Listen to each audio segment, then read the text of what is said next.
Gravestones don't burn. In death, at least, there is cool peace.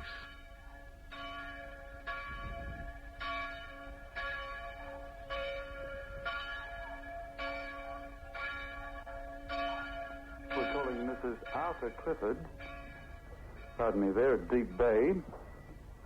A message from Mrs. Jerker at 49 Derwent Park Road. Marie and Nigel have been burnt out at Southport, but all family are safe. Would you please ring 76587, 76587. That's a message to Mrs. Arthur Clifford at Deep Bay. The call of distress, the voice of an island scarred by flame. The story of the disaster is still unfolding, but how and where did it start? The Chief Commissioner of Forestry, Mr. A.H. Crane, traces the beginnings. One day, several fires from a few acres to a few hundred acres in the hills. Now, as you know, Tuesday wasn't quite anticipated. Nobody would have thought we were in for that very hot gale. But the temperature rose to over 100, 104, and the winds got up to 74-mile-an-hour gusts, and they were hot and they were dry. They started in Central Australia. Humidities fell down.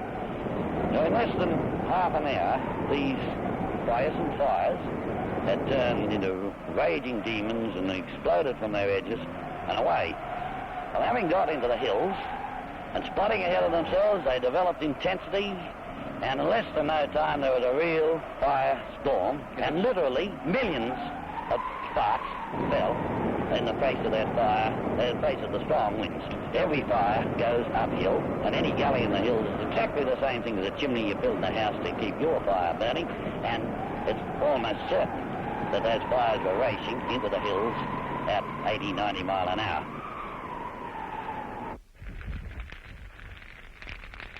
For some countries, the danger is earthquake.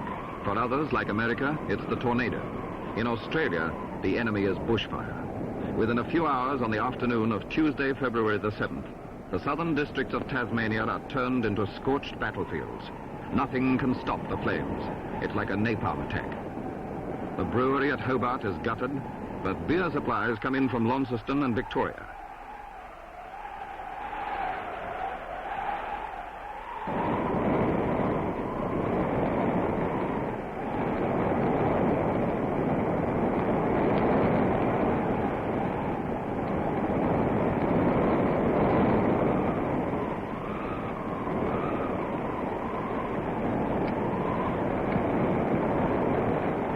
Come in from the north and burned us out in about a quarter of an hour. We didn't have any time to save anything, and we just run down the road, and Mum started crying, wanted to go back and get the dog and the bird, and I said, oh, you can forget the dog and the bird because you're worth more. And the houses started burning down the road first. And we went in about a quarter of an hour, like I said, and we went straight to the school. We couldn't get to the water's edge because the road was blocked, and we stayed at the area school. Average rainfall, 25 inches. Average mean temperature, 54 degrees. A cool, healthy climate, ideal for apple growing, rich in forests.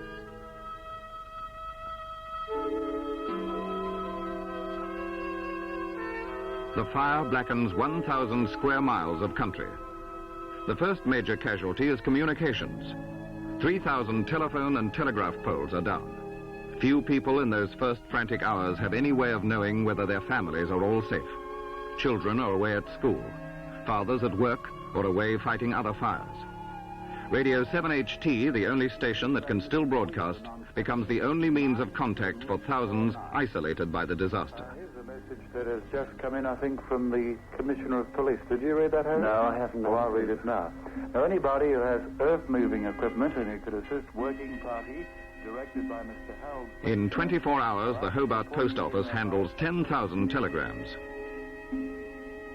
The Boy Scouts are called out to help deliver the grams, if there's someone around to receive them.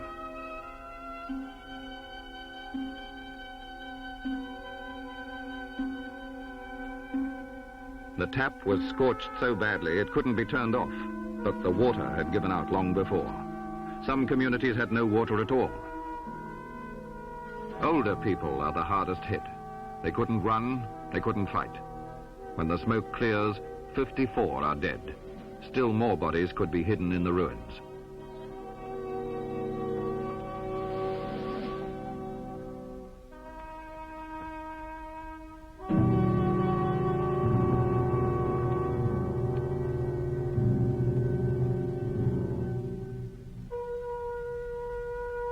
The fire is cruel and arbitrary in the way it seems to pluck out victims at random. One man, the father of 9, fights his way inside his burning home to try to save his children. But the house was empty. He is trapped and dies of burns in hospital several days later. In some districts, brick homes are gutted, while weatherboards are untouched on either side.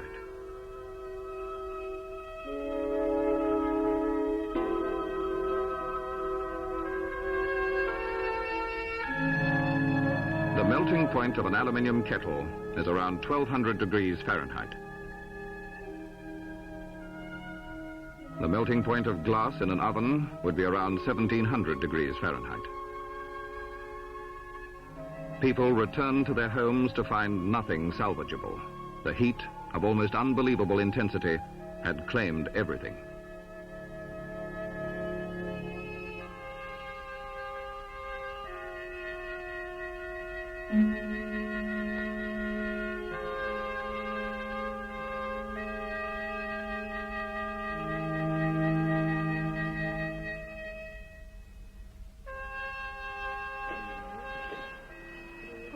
The ring was from there. Oh, it could be here. See, keep going up this way. That was where the box was. That was on the far end of the. You're having a great scratch around there. Have you found anything yet? Oh, it's a few little things. What are you looking for? Well, this is where my jewellery case was on my dressing table. And you left all your bits and pieces there, didn't you? Yeah, everything. But a little vanity case, I suppose. How long have you been scratching around? Oh, just a while. We've come straight here when we came in. What do you expect to find? Do you think you'll find anything of value?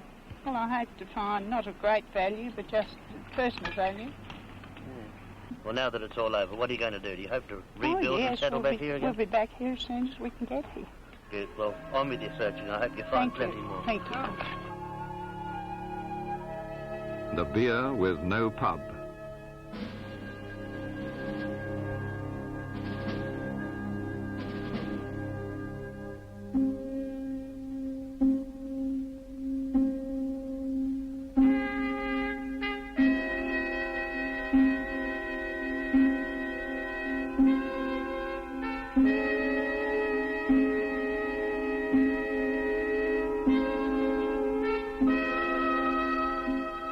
The flames struck to within 1.5 miles of the Hobart GPO.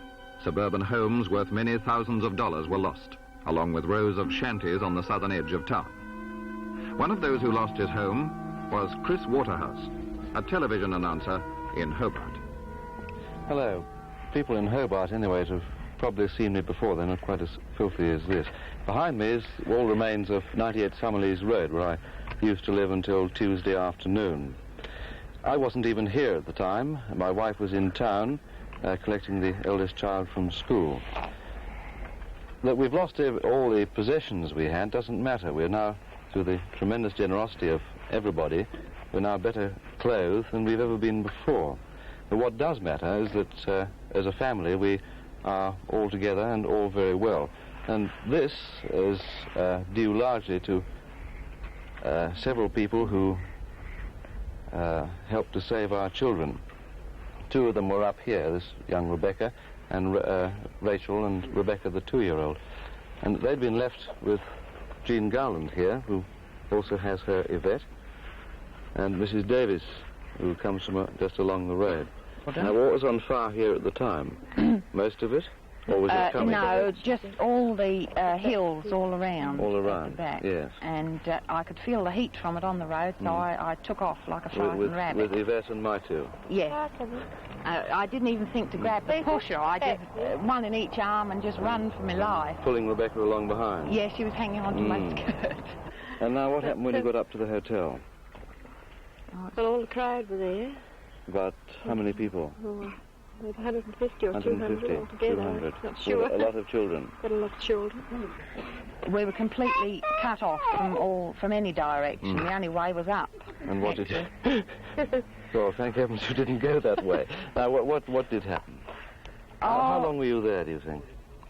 I don't really know, but I think we must have been there for about at least an hour. At least an hour? Just milling around, going, trying... The hotel and the shop were burning better and better all the time? Yes. I think it was a civil defence van came through with a truck from town, from Hobart, and they said, get in as quick as you possibly can and we'll rush you out, which we did. You've never got onto a truck quicker in your life? My word, we haven't. Even the children suffered a little bit because we couldn't settle them quick enough and the people were still climbing in from behind. Yes, we were just panic stage. So the trucks went back down the Huon Road fast? Yes, well, we couldn't go too fast because there was lighted telegraph poles falling and there was wires hanging all over the road. And the truck was bouncing over the top of them? Yes, it was going over lighted logs and everything on the road. We were just... Quite a journey. Yes, it was... Mrs. Gowland and the Waterhouse children took refuge at the Fern Tree Hotel until accommodation was no longer available. The shock is easing now, and those who went through the ordeal can laugh a bit. A number of the families are now being cared for at Brighton Military Camp. The refugees add a homey touch to camp life.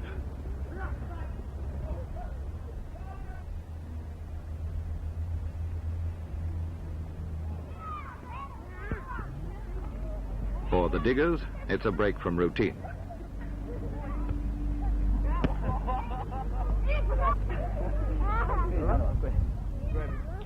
The general response to the public for help for the fire victims has really been magnificent. In the setting up of this hut here, so that things can be made comfortable, a little bit comfortable for the victims, a radio message went over and we wanted piano, wireless sets and television sets, and within 3 minutes there were 3 wireless sets and 4 television sets and a piano loan for 6 months. Whilst I was out the other day serving out cool drinks and cakes and sandwiches, a lovely incident met my eyes when I saw a Roman Catholic father fighting a little Salvation Army, fighting the fire around a little Salvation Army hall. And in speaking to him, he said, they saved my church, so I'm going to save this little Salvation Army hall. There's no griping about army food. For an 8-year-old with a soldier's appetite, it tastes beaut.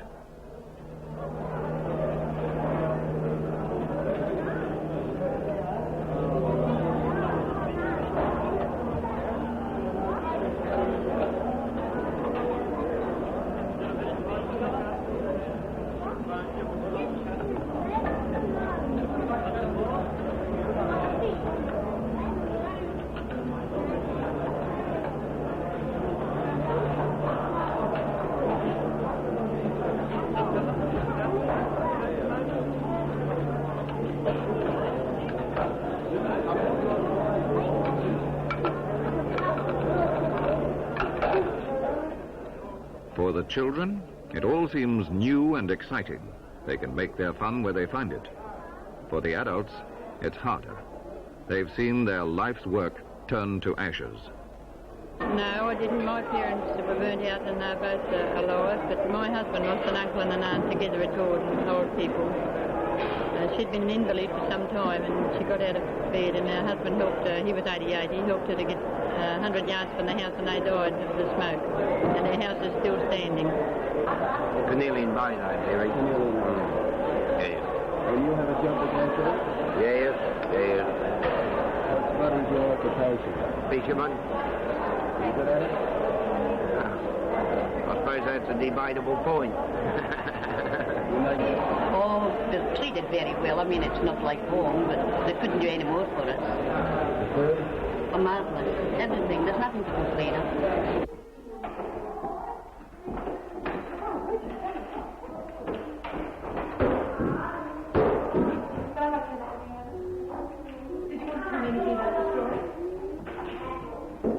The State Education Department has set up an emergency school at Brighton Camp.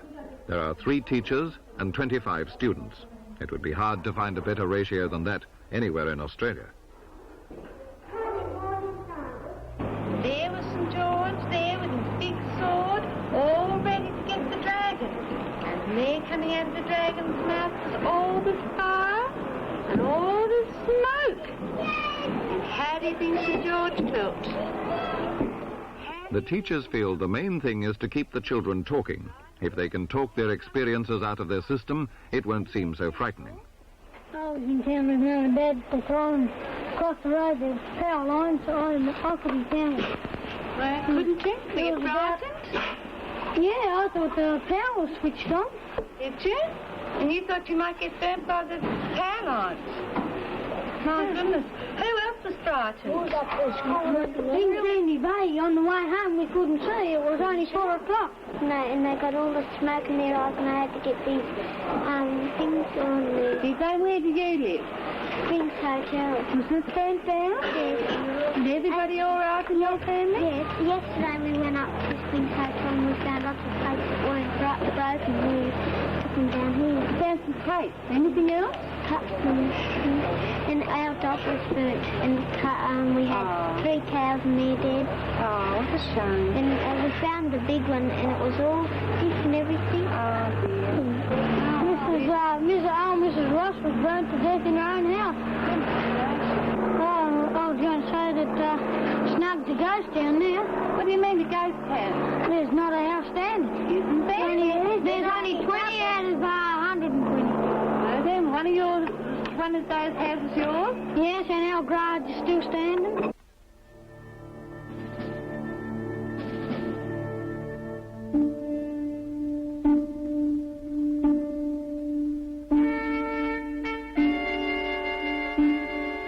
Snug, about 19 miles from Hobart, is perhaps the worst hit of the outlying townships. 80% of its buildings are destroyed. The ashes yield 7 dead bodies. The ruins stretch for blocks, a symbol of the disaster. The new brick school is gutted, the children lucky to escape with their lives.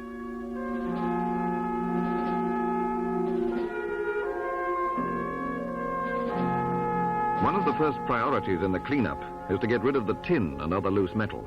A strong wind could blow pieces from the wreckage and increase the toll. If Snug suffered hardship, Colebrook also had its story to tell. The people there will tell you of Constable Des Butcher and his fight to keep the little town alive. Where did the people go when the fire was at its height?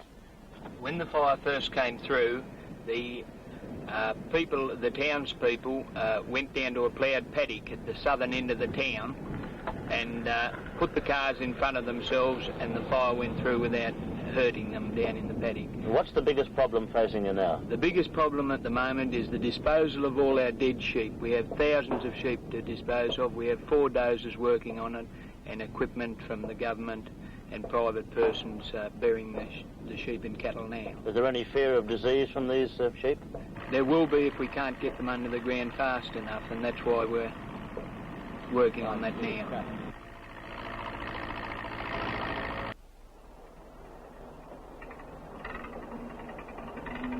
On Tuesday morning, this poultry farm was worth $100,000. The farmer has lost his house, and 4 days later, he's still trying to put out the fire in his grain supplies.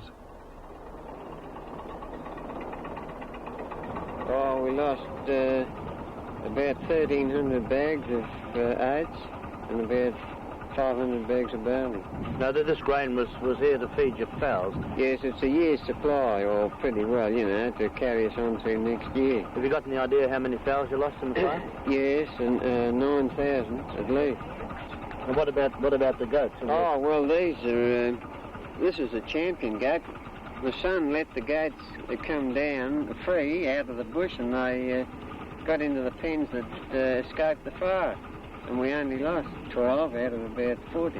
What are you going to do? Are you going to try and rebuild? Well, I don't know. We haven't got over the shock. We're glad to be alive. That's the position at the moment. Do you think you can reinstate it, get it back to where it was? Well, I don't know, unless I get some help, financial help. You know, I think it would be a bit hard. Mr. Fred Wolfe operates a sawmill. He did until Tuesday. It was the second time he's been burnt out in 40 years. His mill was worth $20,000. But who can really measure a lifetime of work and sweat? Did you employ staff at all? 2 lately. What's going to happen to them? They'll have to try and pick up other work till I can get the new plant going. You won't be able to employ them to help you get the plant going? No, not in that position to employ them whilst I get going. Will you be able to completely rebuild it yourself? Oh, yes. With help.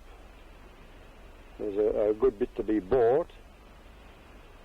And no doubt I will require help to get underway again. How old are you?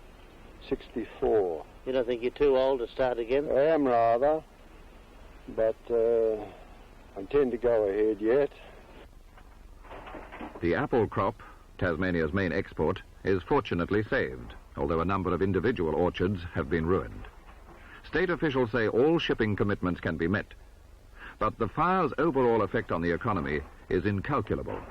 The Premier, Mr. Rees, says Tasmania has been set back 10 years. Others, more optimistic, say 5 years.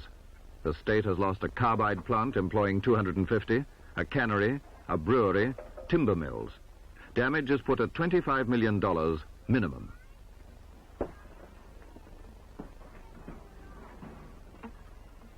Oh, I was out on the land out there. I cut the wood away out on what you call the shepherds.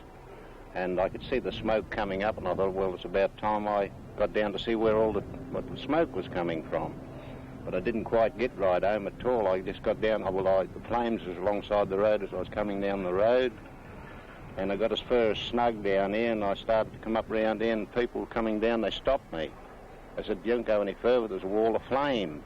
Oh, I've lost all my wood pile that I had in all for the winter months, and I suppose I'd have about 200 tonne or more in the yard, and in the bush itself I've got about 400 tonne, and it's all gone. So the timber that's standing in the scrub has also been burned? That's right. What does this mean to your livelihood? Well, it means I've got to give up and go and look for a job now, because all the wood's all blackened out in the bush, and all my stock's all gone. I've got no hope of... You've got absolutely no hope of starting up again? I don't think so, no. The figures are grim enough. Some 1,400 houses and buildings destroyed, some 4,000 people homeless. But figures can only scratch the surface of a great human tragedy. They can't describe what it's like to look around one day and find the only thing you own after years of scrimping and saving is the clothes on your back.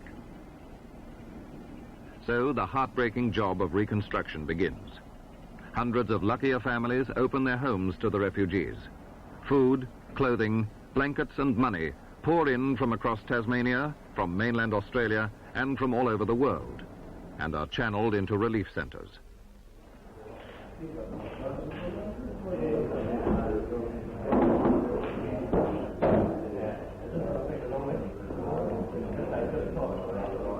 Mr. K.B. Hawkins is controller of civil relief and rehabilitation.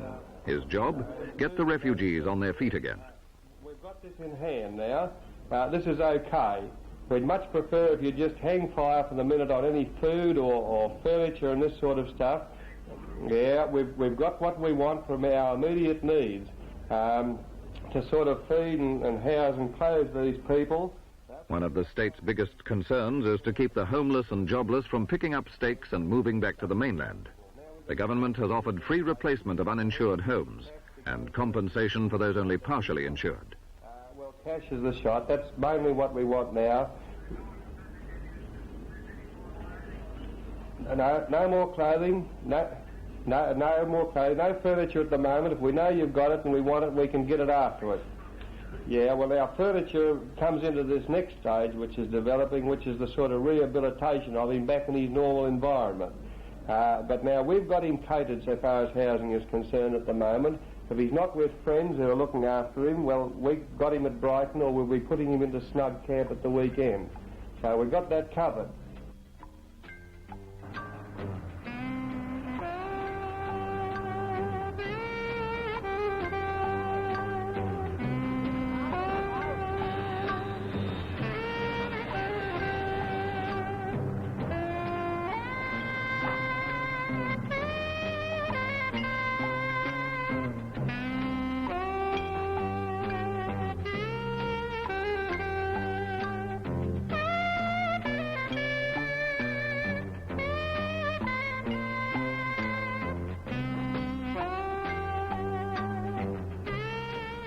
At Snug, almost overnight, a new town has appeared. The huts are being sent in by the hydroelectric authority. Perhaps they're little more than boxes, but they mean that families can sit down together again under one roof for the first time since the fire. It's a bare beginning, but a beginning nonetheless. The scars have burned deep. Tasmania will not forget Black Tuesday.